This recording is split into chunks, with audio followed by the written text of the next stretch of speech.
สบายดีทุกคนเนาะมื้อนี้ก็คือเฮาสิมาปิดคอร์สเนาะแต่ว่าคอร์สที่เป็น CCNA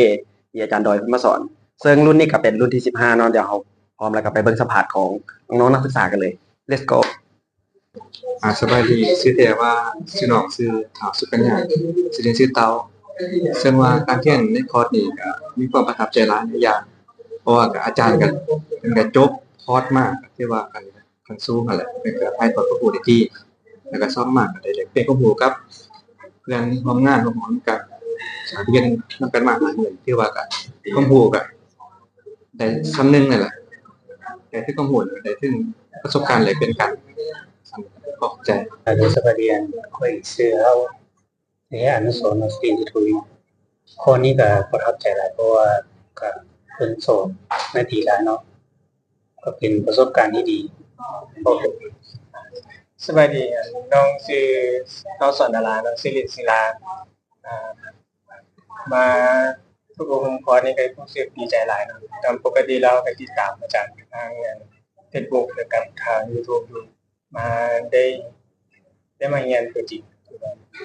การสอนดีแล้วก็ได้ประสบการณ์แล้วก็ได้ความรู้หลายทางแต่ละคนที่มาแต่ละหลายองค์กรก็ดีใจสบายดีชื่อเมฆ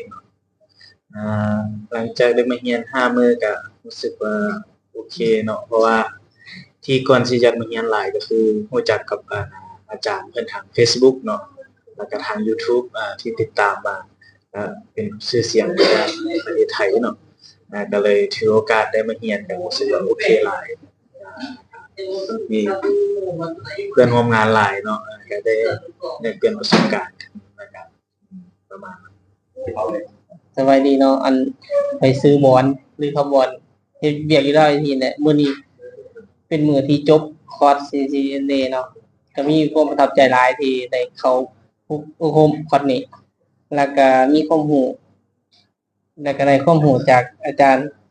เพิ่นหลายอย่างเช่นพวกคอนฟิกเราเตอร์หรือคอนฟิกอุปกรณ์ต่างๆแล้วก็ได้เฮ็ดหยังต่างๆที่อาจารย์เพิ่นได้บอกให้ก็มีความเข้าใจหลายตื่นขึ้นเพิ่นขอบใจสบายดีชื่อคำเทียนสินบัณฑิตชื่อเล่นชื่อเคนมาฝึกอบรมเรื่องนี้ก็ชื่อว่ามันก็อัปเดตสกิลตัวเองขึ้นหลายเนาะนะครับรู้จักรุ่นอายเพิ่นหลายองค์กรใจสบายดีเนาะ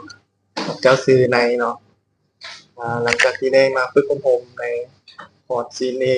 5มื้อนี้เนาะเจ้าก็ถือว่าได้ความรู้